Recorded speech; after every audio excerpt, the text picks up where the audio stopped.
Well, ladies and gentlemen, welcome to the Kansas City Chiefs Cheat Sheet pregame show. I'm Darren Smith, along with my co-host, Mr. Steve Walls, the host of the W.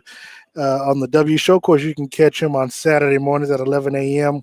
on 101.1 FM. And, of course, you can catch me every day, Monday through Friday, ESPN Kansas City, 94.5 FM, 1510 a.m., along with, of course, the ship on Sports Radio 810 WHB. Steve, we are back here live at Arrowhead Stadium, hopefully for the Kansas City Chiefs, a sign of safety and comfort. Of course, there is safety in numbers, but of course, Kansas City coming off of the 36-35 Sunday night loss to the Baltimore Ravens, return to Arrowhead where they hope to find a victory in today's noon matchup with the Los Angeles Chargers. You know what I'm feeling about as good as Travis Kelce's yellow cleats and yellow gloves look, man. I'm feeling like sunshine today here at Arrowhead, and it is a sunshiny day. But if the Chiefs are not able to figure out a way to get a win today, they'll find themselves where they do not want to be, and that's in last place in the AFC West. And look, I know Chiefs fans are like, I know it's early.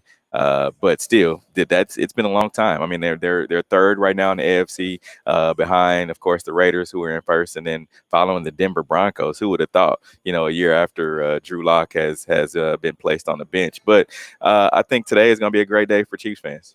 Well, that's what the hope is. Of course, the Chiefs have won the last 3 of the last 4 ball games against the Los Angeles Chargers. The Chargers, of course, won Week 17 last year against the Kansas City Chiefs, and in that particular game, of course, Andy Reid sat Patrick Mahomes, sat Travis Kelce.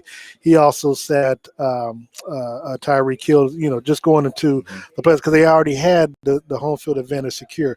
But Justin Herbert, who was the NFL Rookie of the Year, he still has a win underneath his belt, regardless of whether or not Patrick and him were on the field. He'd have a victory here at Arrowhead against the Kansas City Chiefs, and that is something that he can build off of coming into today's matchup. Yeah, I agree. And here's the deal. The Chiefs are going to be without Frank Clark. They're going to be without, which is now a late scratch, Chris Jones. Chris Jones is in. We thought Chris Jones was not going to play. Of course, Frank is out with the hamstring issue. This is the other hamstring now. The other hamstring. So it's like, man, what is really going on? You're making more money than anyone else on the team, and so without you out there, it's kind of just like, it's a hair scratcher. It really is. I mean, you missed the first game last week. Of course, you were back in and didn't really do much. You didn't contribute to the loss. So now it's just like you don't want to get on Chiefs fans' bad side. That's one place where you do not want to be. We've seen other guys that have gotten that way, but this is just a mind-boggling thing for me. One of the things that we'll have to understand, have to come to some sort of understanding, is that Patrick Mahomes and his offense, as much as Andy Reid seems to be not receptive to it, they're going to have to run the score up to be secure and to actually walk away with a win. Look, we've talked about it before. Not Patrick, but Travis last year said that he feels that the offense can score 50 points a game. Mm-hmm. But we know even scoring 50 is not enough if your defense is as bad as Kansas City's defense has been over the last few years in Patrick's career. Obviously, the first 2 ball games, they've given up on average about 240 yards on the ground rushing. Last week against Baltimore, they gave up 251 yards on the ground and almost 500 yards of total offense to the Baltimore Ravens. We've the Spags this week. He actually came into the presser this week, upset, knowing what we were going to ask him. But here's the thing: Tyron said even on social media, Spags is a good man. He's a good coach, but he can't go out there. He's not making the tackle. That's up to the players. Again, it's one thing for the players, Tyrann Mathieu admitting that they probably needed an ass kicking. It's another thing for Jarran Reed to say that they're pissed. It's another to be able to transfer that anger and stuff on the field in today's ball game. Correct. And here's the thing about it. Andy Reid came out this week and said that he talked to the team and they just have to be better. I think there's a little bit more to it. You have a guy, in particular, Juan Thornhill, who is, I would say, one of the best athletes on the defensive side of the ball, and he gets 11 snaps in last week's game. I'm not sure if there's something going on, whether he's regressed. I think he's in the doghouse. He played the full game. Week 1, they came out with the win. Everyone said that he started out a little slow and got better as the game went on. So I'm just not really sure what's going on with Juan. Of course, Andy Reid said that Juan and Daniel Sorensen, they give pretty much the same kind of deal thing when they're out there. They're the same type of player, and I'm like, I don't really see that. I know Daniel Sorensen, he's a veteran in this league. He's always seems to be in the right spots. However, I just don't understand it. Juan seems to be, to me, the best athlete that they can have on the defensive side of the ball. Well, as I mentioned before, it seems as though he's in the doghouse. Coaches have their favorite players.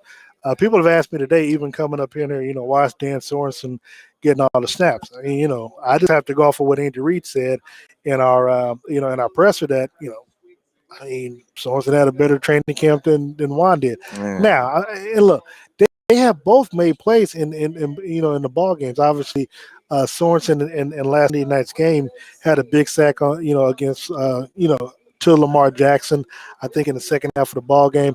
Obviously, Juan Thornhill in the first game caused a fumble to Nick Chubb that kind of turned things away. And of course Sorensen had the trip up of Baker Mayfield that caused him to throw the interception. So both players are making plays. According to Spags, it's just the packages that they called in last week's game dictated that Sorensen would be in there more so than Juan Thornhill. But no excuse, be that as it may. Yeah, no, not one. There's still, you should, as a coach, be able to feel the flow of the game. And if coming out of that game, you see where Sorensen leads the league in missed tackles, that should tell you something. It really should. And what Juan Thornhill gives you. He played in the Super Bowl.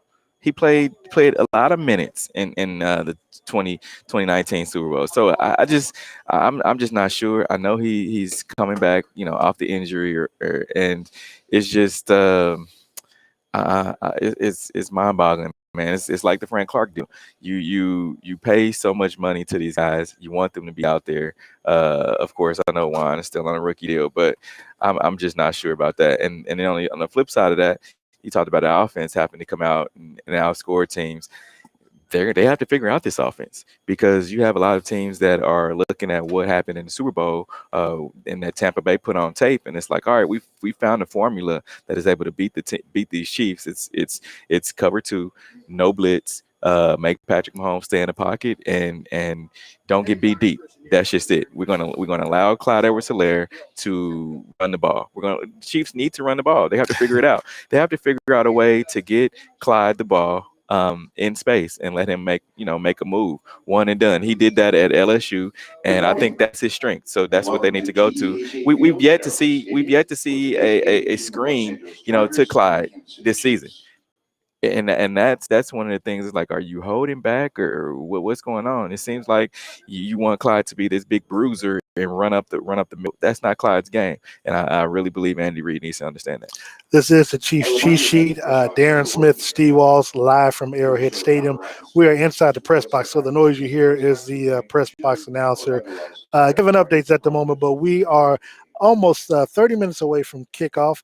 Kansas City Chiefs hosting the Los Angeles Chargers. Both teams come into today's game with a 1-1 record. The last week against the Dallas Cowboys, the Chargers fell 20-17. This Kansas City 36-35 loss to Baltimore on Sunday Night Football. Steve, now what's interesting before yeah, go for it. What's interesting about that is the Raiders will hold the tiebreaker over the Chiefs if it stands as it is, and the Raiders come in here and beat Kansas City head-to-head against Baltimore. Because they're head-to-head against Baltimore, and that's not a position that you want to be in late in the season, because the Raiders feel like they can beat the Chiefs, whether it's at home, whether it's here at Arrowhead. I mean, they did it last year, so that's just not a position where you want to be in. So this game is very critical. As minimal as it may seem, this big game is very critical.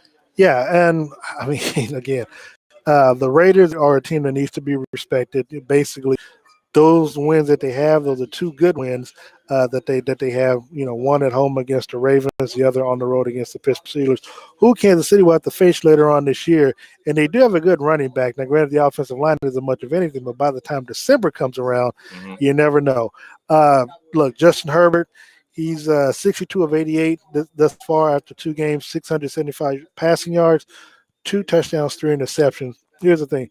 I'm not sure looking at this, Travarius Ward is going to be out. So I expect an air attack from both squads. Obviously, we know Patrick is going to have to, he's going to have to score points in today's game. Whether or not they cover the point spread, we'll talk about that a little bit later. But I do see a high scoring affair. I do see Austin Eckler because he is an every down back.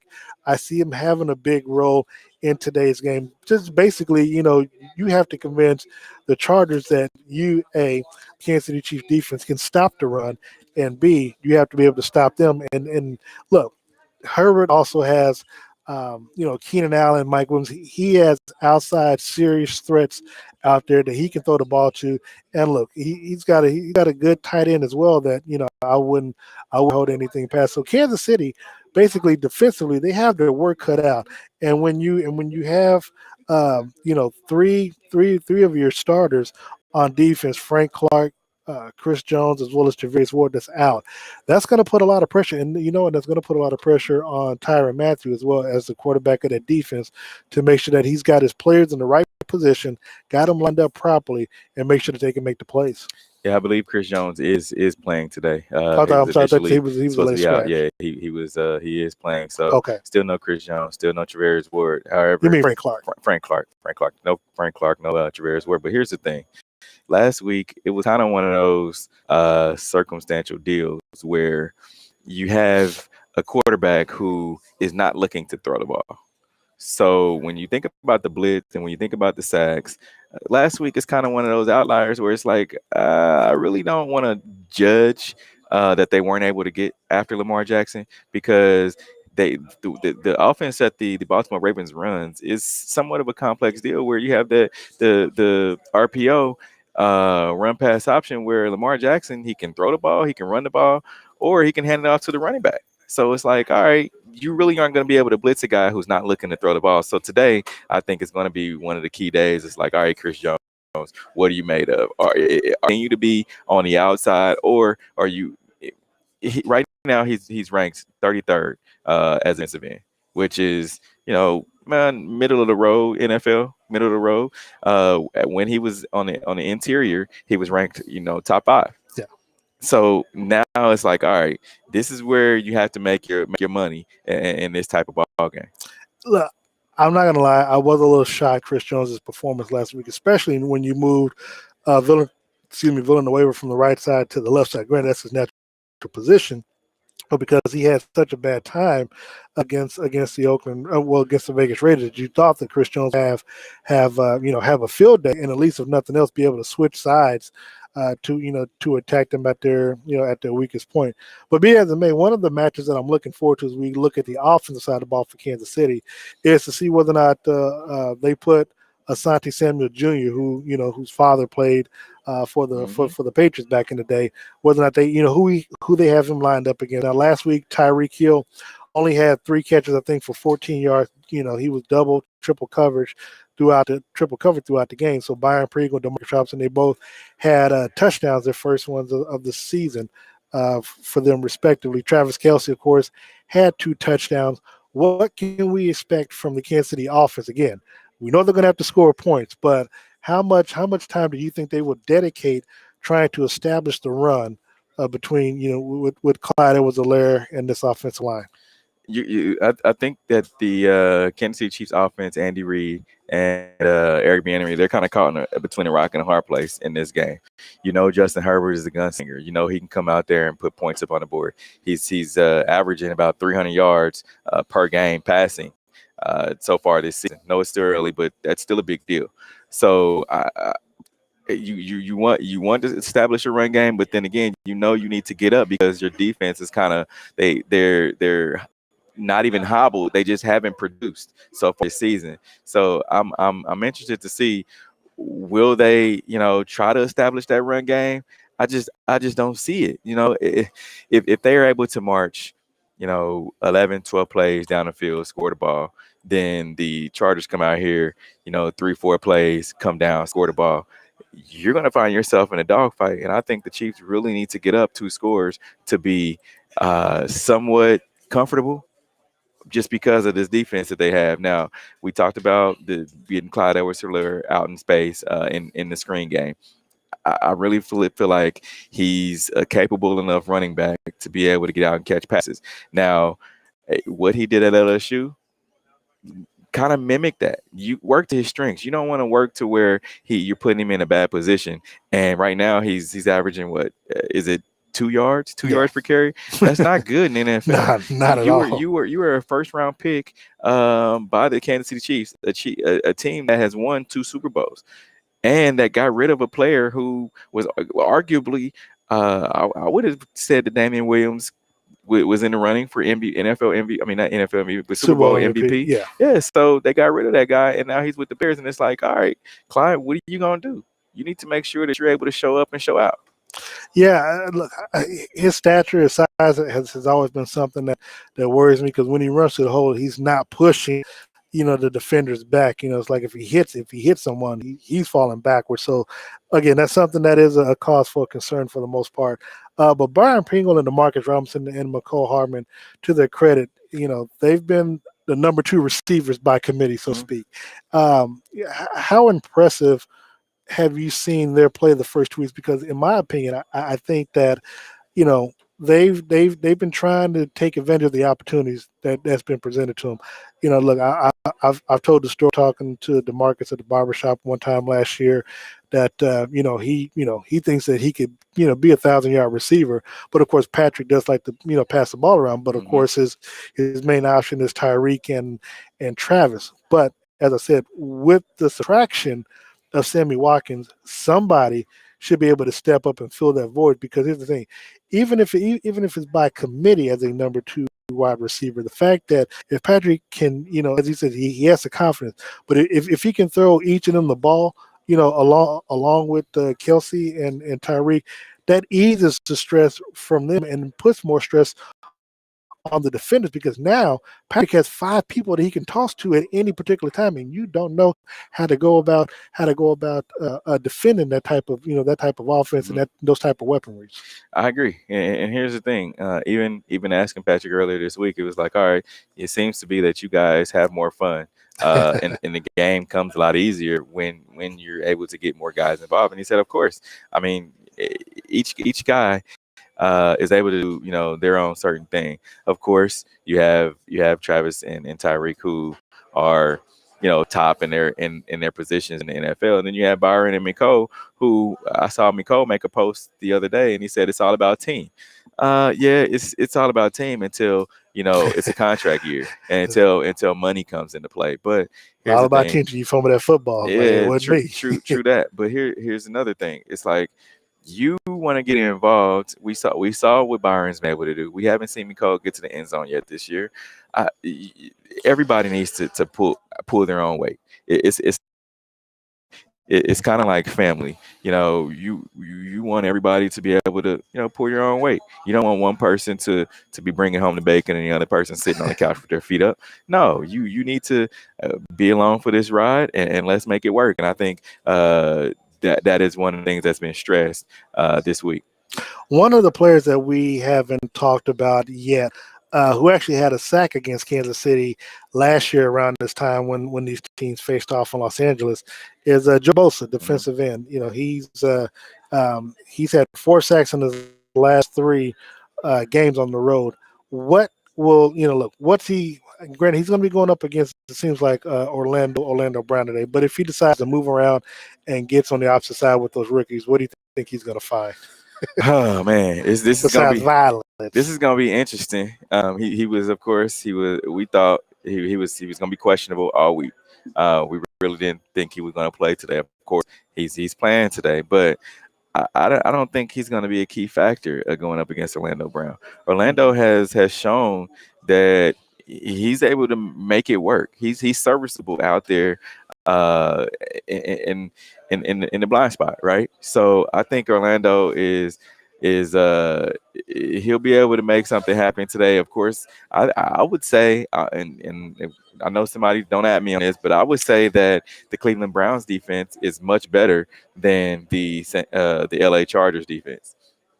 That's just me. And Orlando Brown, what did he do? He went out there and didn't allow a sack until late. So I think today is going to be a piece of cake for him. Now, Kansas City, they've averaged 34 points in their last two ball games. Of course, it was 33 and then 5. The Los Angeles Chargers, they're only averaging 18.5 points a game. Now, again, they hadn't played the Kansas City defense just yet, so that average might go up today.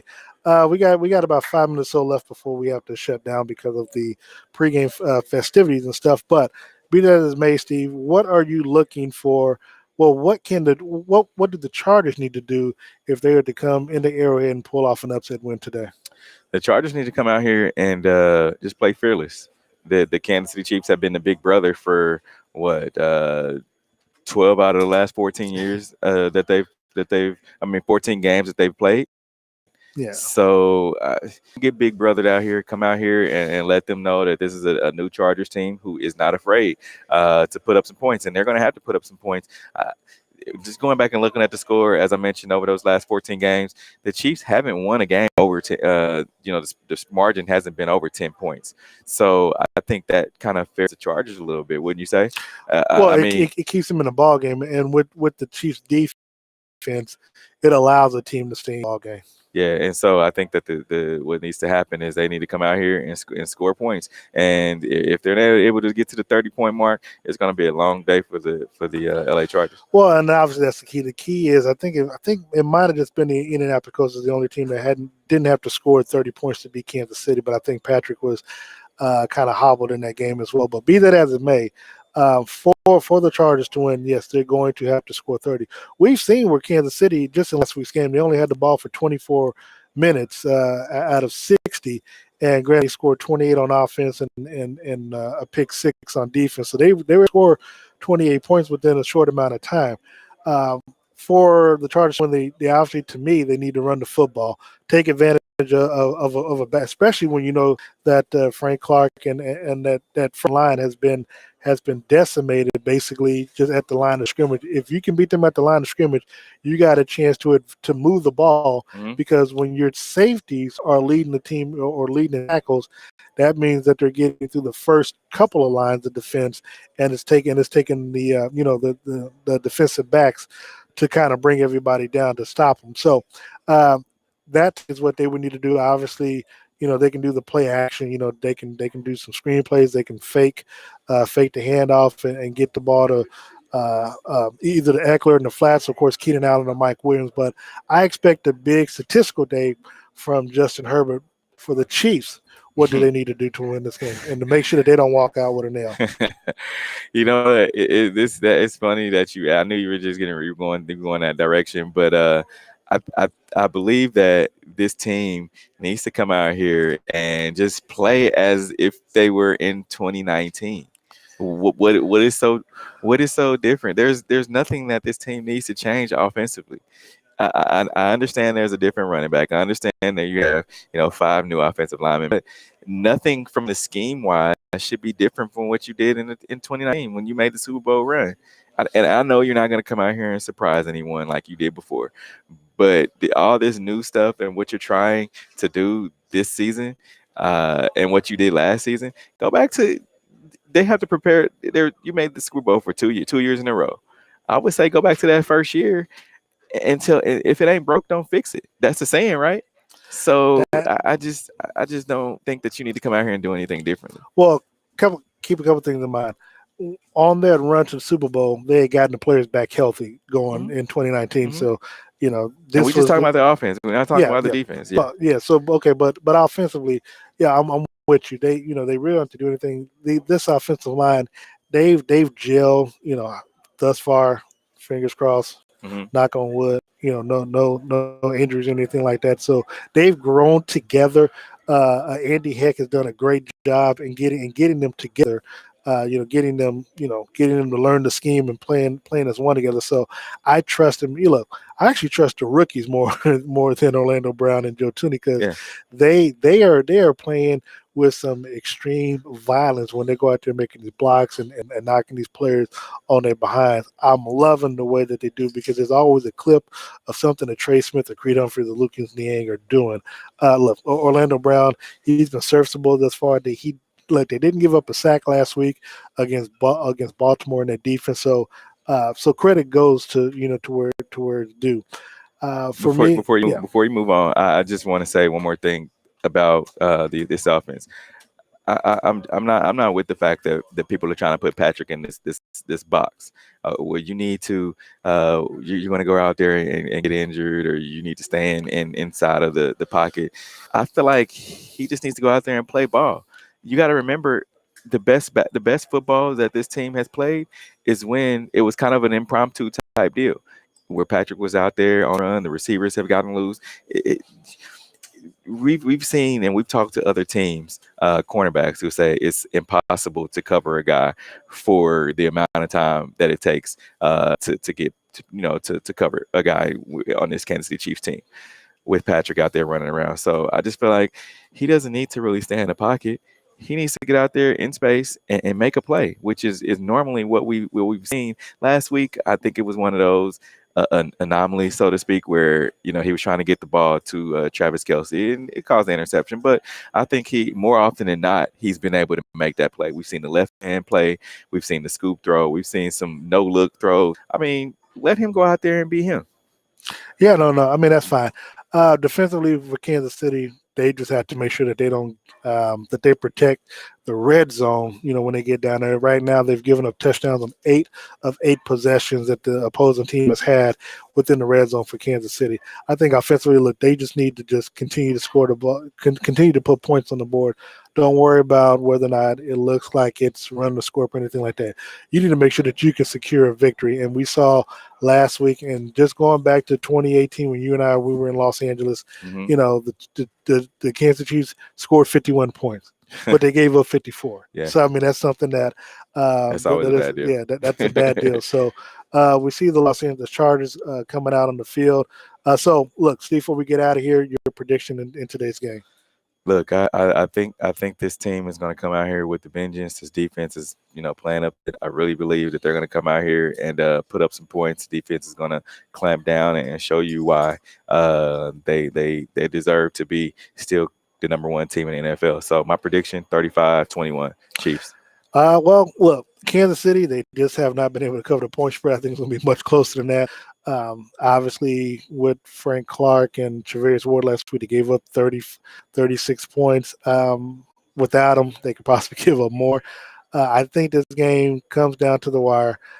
Kansas City wins it by 4. I got them winning, I think, 34-30 in today's ball game. So, yeah, I got it close, man. Write it down. I think this is, wrote it down. Take my notes. I think this is the deal where Kansas City wins the game, but I think the Chargers cover the points. So, but in my parlay though, I do have them going over. I didn't touch, I did Chiefs money line, and then I had other points going over. But be that as it may, Steve, who you wearing today? To your sponsors. I want to quick, mention to my guys over at Dillard's on Arosa. Contact them. Go out there and check them out. If any of your young folks are getting ready for homecoming, and I was in there shopping this past Friday and Saturday, and they were selling out of everything. I mean, ties. You had your suits flying off the shelf, and I want to talk about my suit that I have on today. It's Perry Ellis, the Perry Ellis brand. Normally, I like the Murano, Perry Ellis, all those different brands, but they also have women's line. Go out there, ladies. I know we're guys talking, but ladies can go out there and get outfitted as well. And of course, for me, as always, I want to give a shout out to Todd White of Todd's Clothier and Tailor Suits. You can go by a store off of 21st and Broadway, or over at Ward Parkway off of 83rd and State Line. So want to thank everyone for tuning in today. Of course, want to make sure that you all get your pregame game day needs. If you feel like eating, 75 years going strong. Ollie Gates and Gates Barbecue. Make sure that you stop by there. Let them know Steve and myself, Darren Smith, sent you all out there. And before we go, we got a little message from Mr. Gates himself. Hi, Ollie Gates here. The Gates family would like to say thank you for allowing us to serve you for 75 years, a milestone which would not have been possible without your support. Thanks again, and remember, whatever the case may be, keep the faith. Gosh, now I'm hungry for some Gates, Steve. So, be that as it may look, we will join you all post game. We'll bring you the Chiefs post game presser on our respective social media outlets. So make sure you tune in. And until then, and next week we'll be in Philadelphia as the Chiefs take on the Philadelphia Eagles. So until then, until next time, thank you all very much. If it's Sunday, besides Meet the Press, it is the Chiefs pregame show with Steve Walls and myself. And also make sure you join us tomorrow night at 6:30 live from the Saray Oyster Steakhouse down on 18th and Vine, where we bring you the Red Hour as well. Steve? Out of here.